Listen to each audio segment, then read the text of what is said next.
My dad joked that I was the mistake during his speech at our family gathering. Everyone laughed, except me. So while they were all having fun, I packed my things and left without a word.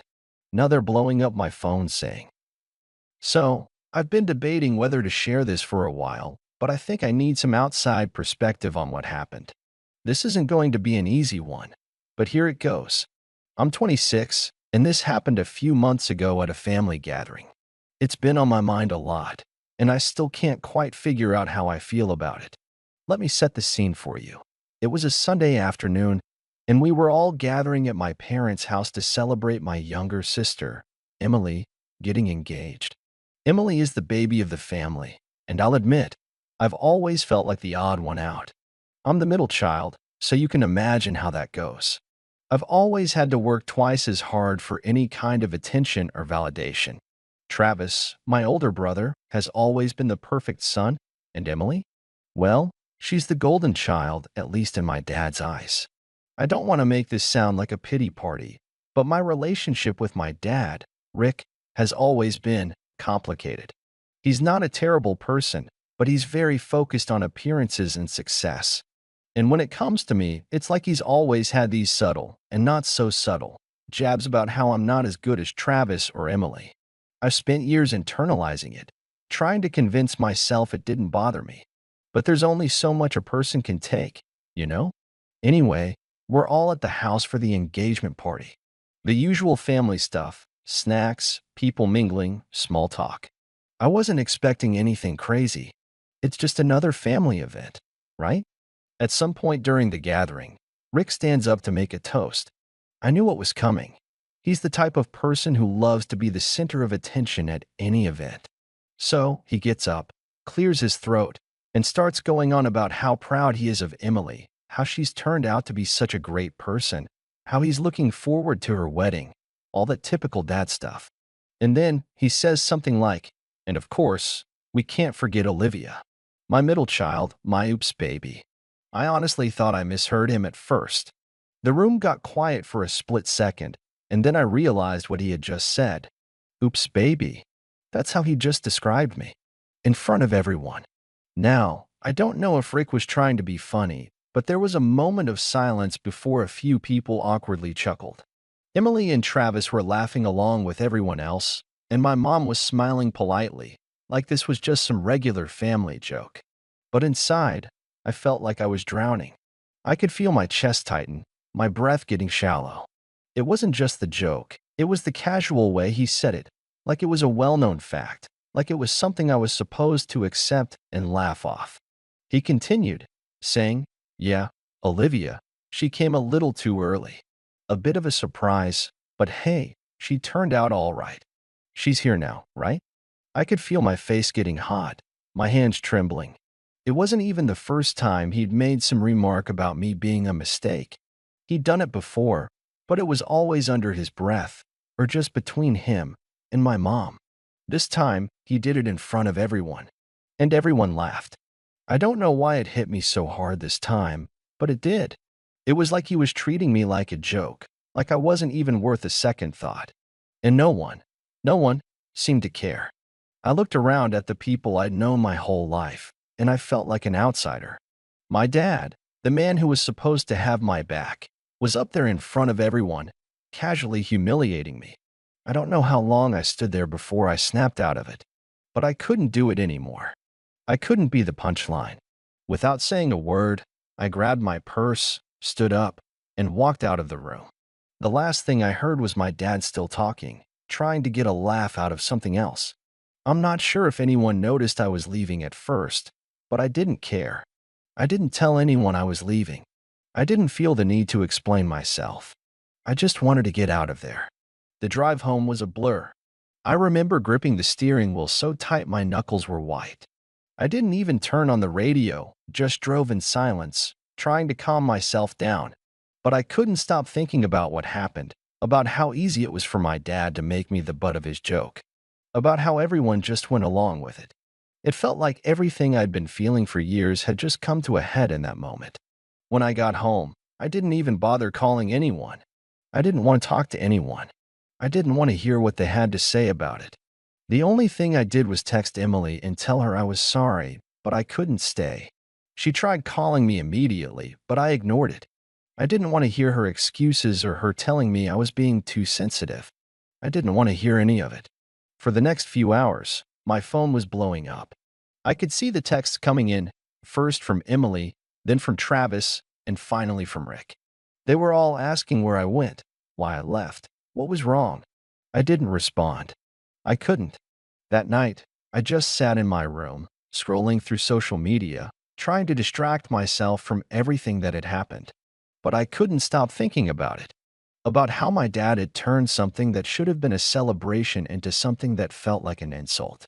And about how, even after everything, I didn't know how to face them. The next few days felt like a blur, but not in the way that makes you forget things. It was more like my life had been turned into this endless loop of messages, calls, and voices in my head telling me I was the problem. My phone didn't stop buzzing. Rick was calling every few hours, leaving angry voicemails. Emily and Travis texted constantly, asking what was going on, telling me I was being dramatic. I couldn't handle it. It was like they were all trying to gaslight me into believing I was overreacting. I didn't respond. I couldn't. But that didn't stop them. On the third day after the party, my mom, Karen, finally sent me a text. It was short and to the point. Olivia, I don't know what's going on with you, but Rick is upset. You need to call him. We're all really disappointed in how you handled things. Don't make this worse. I stared at her message for a long time. I wasn't sure what hurt more, the fact that she was siding with Rick, or that she couldn't even see why I was upset.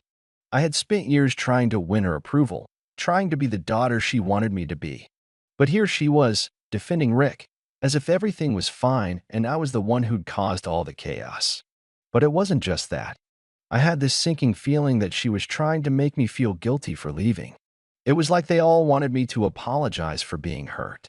They all wanted me to pretend like it didn't matter when Rick called me a mistake in front of everyone. I couldn't believe it was happening. That night, Rick left me another voicemail. This one was different. There was less anger in his voice, but more condescension. He spoke in that tone I'd heard so many times growing up, the one that always made me feel small, like I was some kind of inconvenience. Olivia, I've been thinking about everything. I know you've got a lot of emotions right now, but you need to understand something. I didn't mean to hurt you. It was just a joke, and everyone laughed. Maybe you need to lighten up a little bit. You've got to stop being so sensitive. It's been years, and I'm still waiting for you to grow up. I sat there, holding my phone, the words echoing in my mind. Still waiting for you to grow up. That's what he'd said. And I realized something. My dad had always thought I was the one who needed to change. He had always thought I was the problem. I wasn't the one who needed to grow up. I was the one who had been treated like a child my entire life. No matter how old I got, no matter how hard I worked, no matter how much I achieved, it was never enough. I couldn't even bring myself to listen to the rest of the message. I deleted it immediately. It wasn't just Rick. Emily was calling me nonstop, and each time I ignored her, the messages got worse. At first, she was trying to be understanding, asking if I was okay. But by the third day, she was sending texts like, "Come on, Liv. It's been long enough. This is ridiculous. You can't just stay mad forever." And then, there was this one. "I get that you're hurt, but this is family. You're being selfish right now. You're hurting all of us, not just yourself." That hit hard. It was the same thing Rick had always done, turning the situation around and making it about how my actions were the problem, not what they had done to me. Emily, who had always been a bit of a people pleaser, was now parroting everything Rick had ever said. She was siding with him, telling me to let it go. At first, I thought maybe she just didn't understand how much that comment had stung. I thought maybe she didn't know what it was like, growing up under the shadow of Rick's perfect expectations, always being the one to fall short. But the more I thought about it, the more I realized something. Emily wasn't just ignorant. She was complicit. She had seen how Rick treated me over the years, and instead of standing up for me, she had always laughed along with him.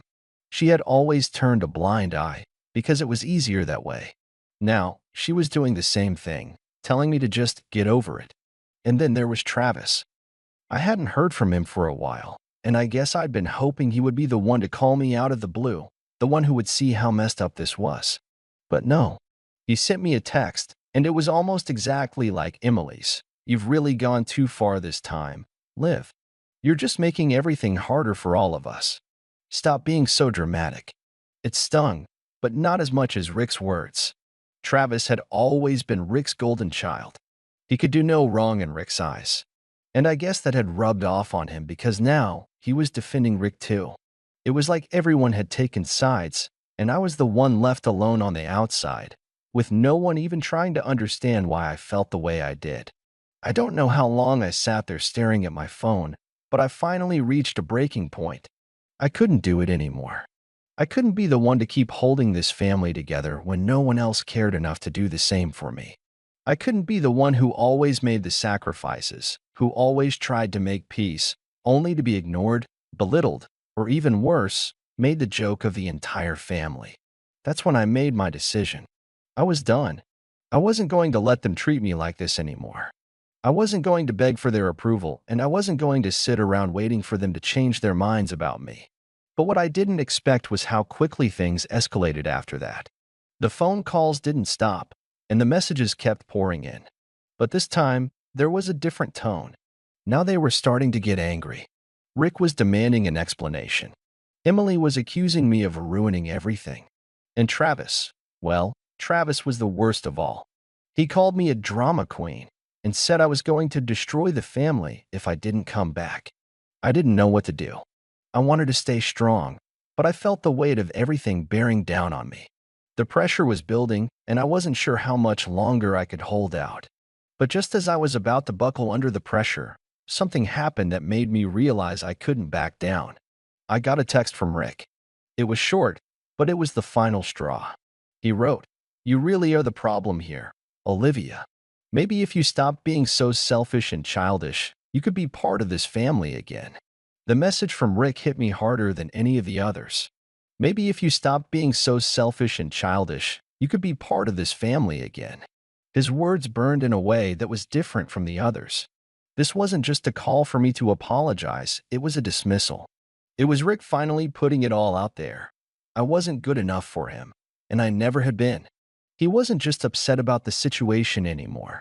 He was making it clear that I was the one who needed to change if I wanted to fit in with the family. I stared at the screen for a long time. I could feel my hands shaking, but not from fear. No, this was anger. Pure, seething anger. It wasn't just what he'd said, it was everything. All the years of feeling like I had to prove myself, to win his approval, only for him to dismiss me as a mistake. All the moments I'd spent feeling invisible, always in the background while Travis and Emily got the praise.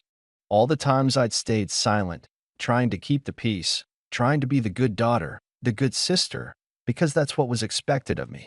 Well, no more. I put my phone down and walked to the small desk I had in the corner of my room. There, in a drawer, I had a notebook where I'd written down a lot of the things I'd been thinking about over the years. A lot of it was just scribbled thoughts, things I didn't dare say aloud to anyone, especially not to Rick.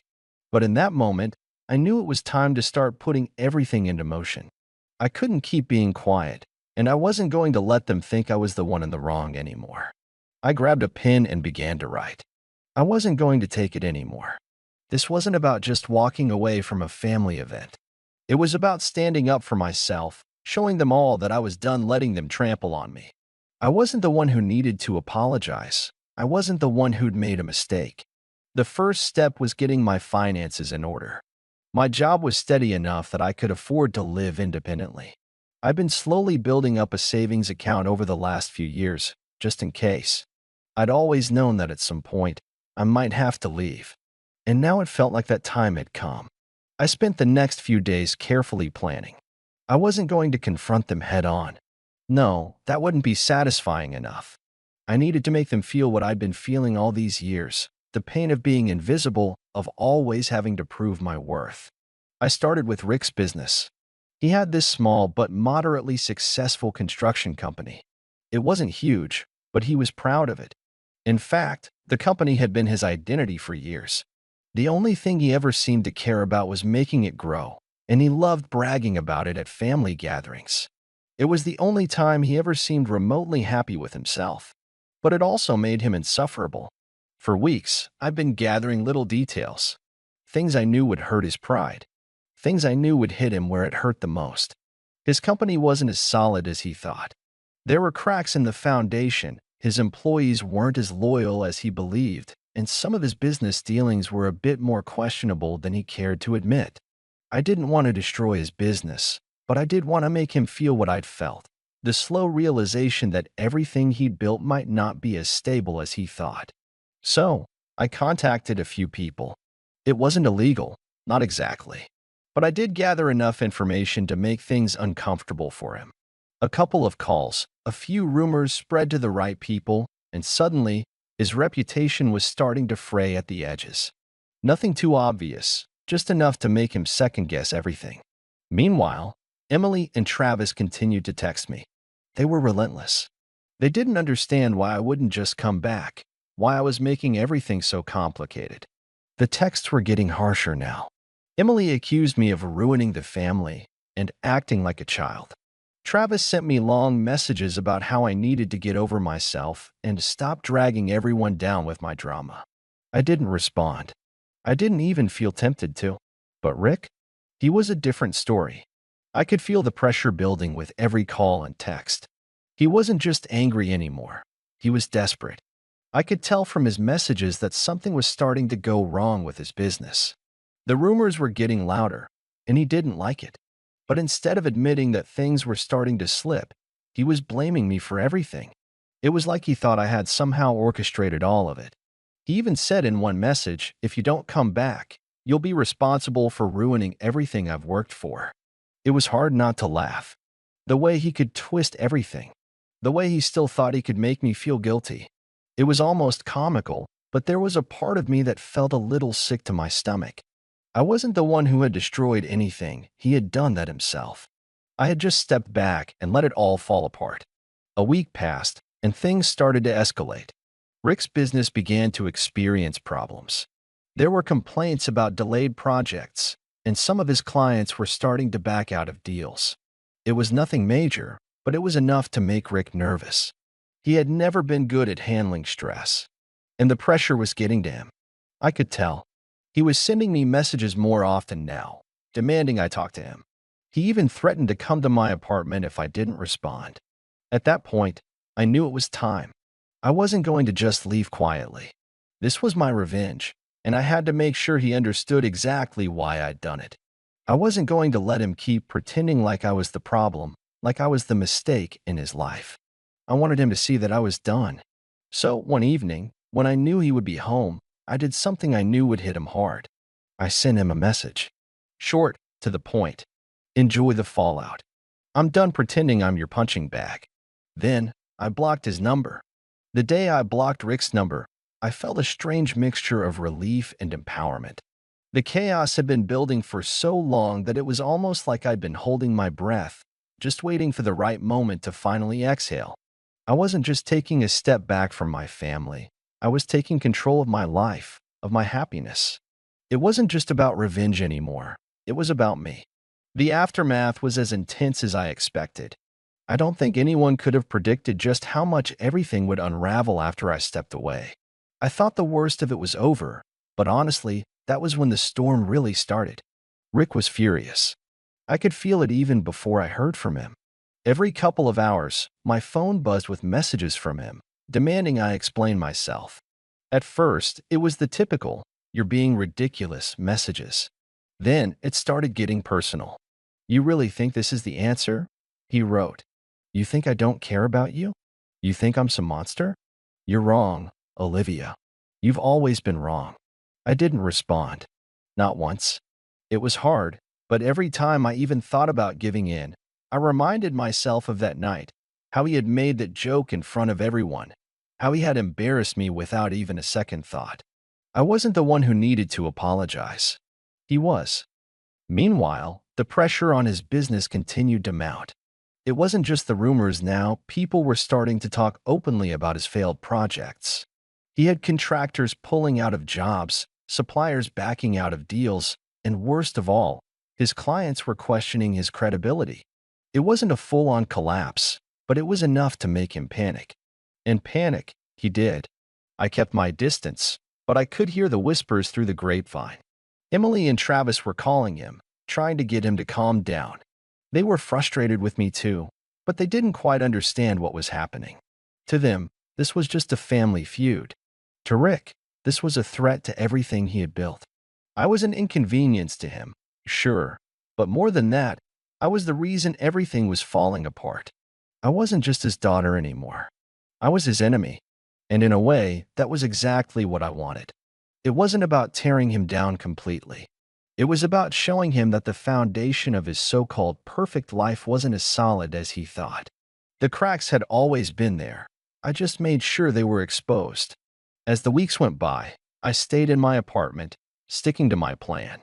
I was working full-time, keeping busy, and honestly, feeling freer than I had in years. I made new friends, started volunteering on weekends, and began putting energy into things that actually made me feel good about myself. I wasn't constantly waiting for Rick or my mom to give me their approval. I was me, and for the first time in a long time, that was enough. But Rick wasn't giving up that easily. One afternoon, I got an unexpected knock on my door. When I opened it, there he was, standing in front of me, looking more disheveled than I'd ever seen him. He hadn't shaved, his shirt was wrinkled, and he just looked like a man who had lost his grip on everything. "Olivia," he said, his voice surprisingly low. "Can we talk?" I didn't let him in right away. I stood there for a moment, just looking at him. I had to admit, I hadn't been expecting this. I wasn't sure what I expected, but seeing him like this, vulnerable, maybe even desperate, wasn't part of the plan. But I didn't let that soften me. I couldn't. "No, Rick," I replied, my voice steady. "There's nothing left to talk about." His expression shifted, surprise, confusion, then anger. "You don't even care anymore, do you? You think this is the way things should be? Me begging for you to come back to the family." I didn't flinch. "You're the one who made me leave, remember? I didn't choose this. You made it clear that I was never good enough. And now, you're upset because I'm not playing along anymore." He looked like he might say something else, but he didn't. Instead, he just stood there, his shoulders slumped, defeated. It almost felt like the air had been sucked out of the room. I could see the reality setting in for him. His business wasn't recovering as quickly as he thought it would. Emily and Travis were growing impatient with him. His perfect little family was unraveling, and I was the symbol of that unraveling. "Look," I said, after a moment, "I'm not here to ruin your life. I'm not here to destroy your business. But I am done being your punching bag. I've spent my whole life waiting for you to love me, and I'm done. You've made it clear how you feel, and I can't keep pretending like I don't see it anymore." For a long time, he didn't say anything. He just stood there, his jaw tight. And then, finally, he nodded. It wasn't a big gesture, but it was enough for me to understand that he knew exactly what I was saying. "You've made your point," he said quietly. And then he left. It wasn't the dramatic confrontation I had imagined, but it was enough. I had taken back control, and somehow, that felt more satisfying than any explosion of anger or revenge ever could.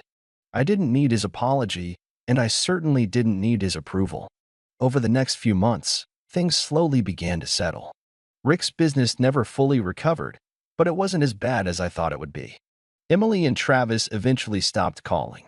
They had their own lives to deal with, and I think they realized that I wasn't coming back, no matter how much they tried to guilt-trip me. My mom sent a few half-hearted texts, but nothing too personal. It was as though they had all finally accepted that I wasn't part of the game anymore. I still haven't heard from Rick. I'm sure he's still bitter, but at this point, I'm just glad to be free of it all. I've learned that I don't need them. I never did. I don't regret walking away, even if it was hard. I've created a life for myself that's mine, and I'm finally living on my terms. And that, in the end, is the best revenge I could have asked for.